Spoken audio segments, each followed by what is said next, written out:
los santos, hombres y mujeres comunes que hicieron cosas extraordinarias por la fe. El movimiento matrimonial católico presenta el Santo del Día. Sigamos su ejemplo en nuestro camino hacia la santidad. Día 17 de noviembre. Hoy reseñamos la vida de Santa Isabel de Hungría, viuda.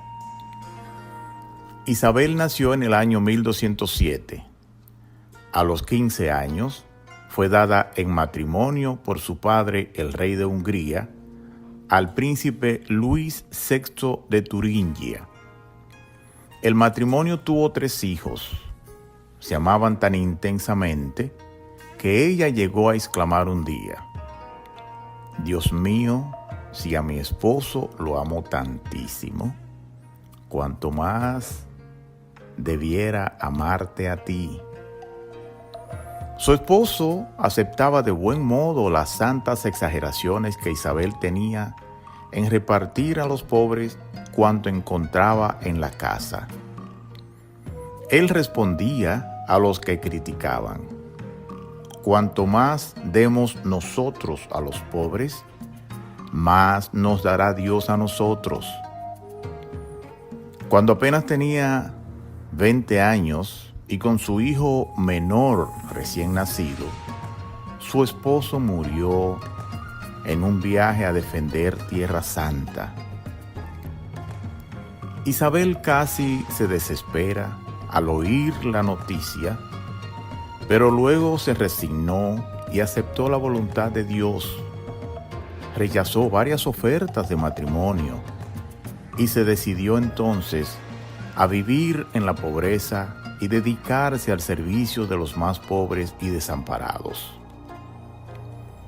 El sucesor de su marido la desterró del castillo y tuvo que huir con sus 3 hijos desprovistos de toda ayuda material.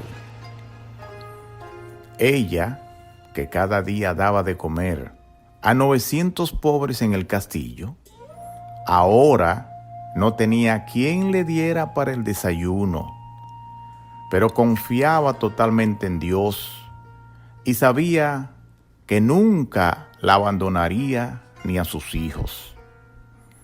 Finalmente, algunos familiares la recibieron en su casa y más tarde el rey de Hungría consiguió que le devolvieran sus bienes que le pertenecían como viuda y con ellos construyó un gran hospital para pobres y ayudó a muchas familias necesitadas.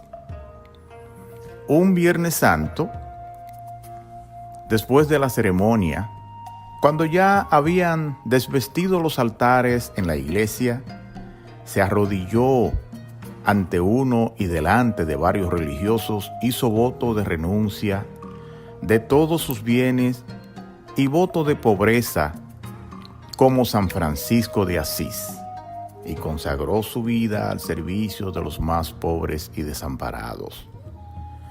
Cambió sus vestidos de princesa por un simple hábito de hermana franciscana, de tela burda y ordinaria, y los últimos 4 años de su vida, desde los 20 a los 24, se dedicó a atender a los pobres y enfermos del hospital que había fundado.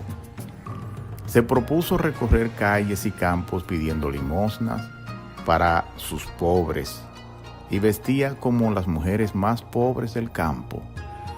Vivía en una humilde choza junto al hospital. Tejía y hasta pescaba, con tal de obtener con qué comprarles medicinas a los pobres y a los enfermos.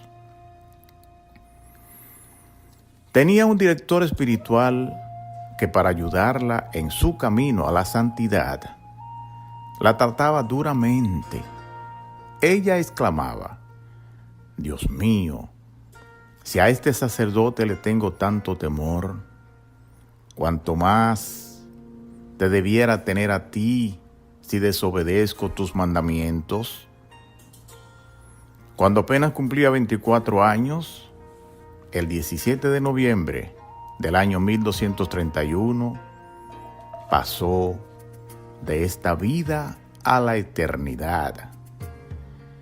A sus funerales asistieron el emperador Federico II y una multitud de tanta gente formada por diversos países y de todas las clases sociales.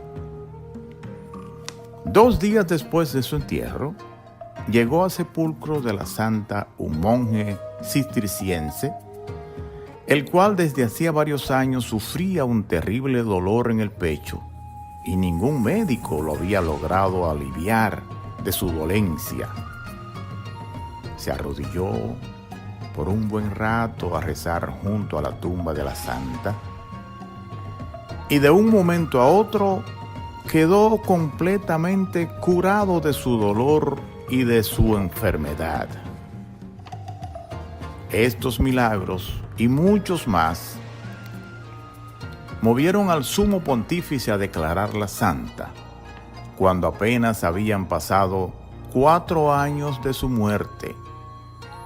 Fue canonizada por el Papa Gregorio IX en el año 1235. Hoy reseñamos otros santos y son San Gregorio, taumaturgo, Santa Victoria de Córdoba, San Aciclo de Córdoba, San Alfeo de Cesarea, San Aniano de Orleans, San Juan del Castillo y Beata Salomé de Cracovia. Señor, hoy te pedimos por todas las viudas que al quedar sin esposo deben enfrentar solas las crianzas de sus hijos, por intercesión de Santa Isabel de Hungría, viuda, confórtalas en sus aflicciones y dificultades, y que tu inmenso amor las proteja en todo momento. Amén.